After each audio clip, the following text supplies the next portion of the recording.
Hey YouTube, this is Paul Qliphort here reporting for Super Special Ops Cards. We have Gary here and he just top 4 regional in Crestwood, Missouri. What deck was you running? I was running Qliphort and Strong Control. Nice. What was your final record? I was 7-1, third place. And what was your matchups like? I faced 3 Shadalls and 2 Satellar Knights, 2 Burning Abyss, and a Necroz, to name a few. Okay. And so a lot of mix of. I was expecting a lot more Necroz. Yeah. And what'd you lose against? I lost only once to the Shadalls. Okay. And it was to Double Mistake. Oh yeah, mistake can hurt. All right. Let's get right into the deck list. Sure.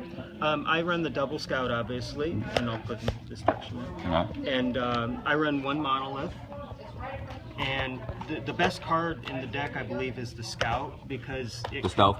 Yes. Sorry, Stealth, because it cannot be responded to, and so you get all these draws with the Monolith when you tribute summon. So you're often blowing or bouncing 2 things, and then also bouncing this, and also drawing in the end phase, which is very good. I only run 1 disc because I find that running lose a turn now, you don't get to special things in attack position as often, and so it's not as good. And then, of course, triple carrier for the bouncing and triple helix for the blow up with the back row. Now, one thing I decided to main deck this time was double Veiler. I thought 3 was probably too much, but everything's about combos now, and to be able to hand trap and stun their combo is very important. Then, of course, the standard triple summoners art for just searches, and the 1 sacrifice that you're allowed. And I ran triple pot. I really struggled with this, as 3 can sometimes be too bad, but I wanted to get it as often as possible because I don't run Upstart Goblin, so this was my only real turbo, and it was very good for me. Then, of course, the triple MST just to blow up back row, and it was very good.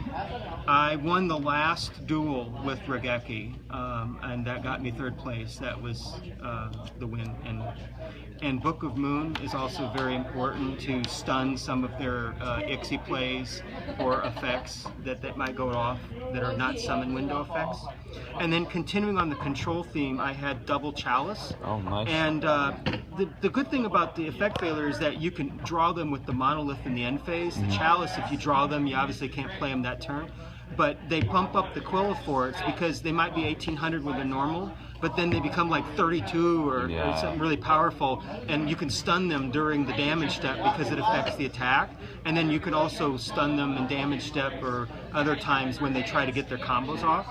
Then I did triple Fiendish Chain because this card just shuts down their attacks and some of their other combos. But the important thing is that, unlike Breakthrough Skill, this stays on the field, and that's actually a good thing because with Stealth, you can it becomes Deadwood when the monster's been bounced by Carrier, and then you can just simply bounce it back with the Stealth, reset it, and activate it again. I did that all day. And then, of course, the new card, Lose a Turn, which has been very good. And this replaces all the skill drains that we lost into the new ban list. But it saved me from attacks and pretty much stunned their plays first turn in almost every case. And it was never a problem. The only time I lost a match, it was by 600 life points against that Shadal player. And so it was very disappointing that I could not get something, and I kept drawing these loser turds when I had him shut down. But he was ahead on life and turns. And then I run as much control as I can. These are standard for Qliphorts, but maybe not everybody does this. But Torrential won me 2 matches in the Duel 3 just with that 1 card alone. It was awesome. And then, of course, Compulsion Bottomless also got rid of their monsters. Now, just a brief thing, I did not run or even look at the extra deck all day, so I won't even bore you with it. And then on the side deck, a lot of the game is about banishment cards from grave, and Necro Valley was far more useful than IIW because under the Necro Valley they could not IIW, I like it. Yeah, Call the Haunted or anything can't be done with Necro Valley.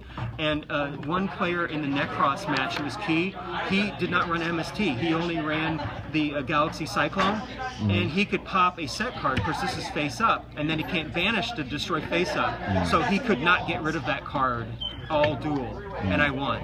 I run the Monarch Stormforth just in case there's any non-targetable monsters, and I side that in. Climate Change, I'm expecting a lot of back row destruction, so side that in, and it's searchable with Scout.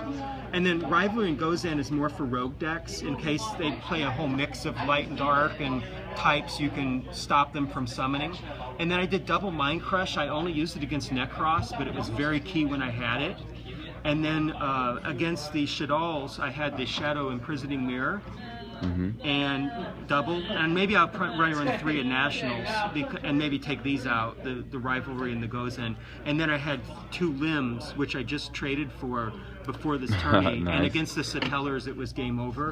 And then Soul Drain, just as a stopping of the Grave effects for a lot of monsters. And so the side decking is what won me the dual matches. Awesome, awesome. Now that you got 3rd place at a regional, is there any changes that you would make to the deck? I think, like I've said, I'm probably going to experiment with some more turbo, because you could have the 3 fiendish chain, but then if you don't get the Scout, you may not win. So maybe take some of the 3-ofs down and add some upstarts or some kind of turbo, and then, like I said, maybe take out some of these for just more Limbs and Sims, just because people are still playing Shaddols and Satellars a lot. I expected more Necros. Yeah. All right. Well, thank you for the deck profile, and congrats on getting top 4. Oh, thank you very much, very much. Thank you guys for watching. Bye bye. Bye.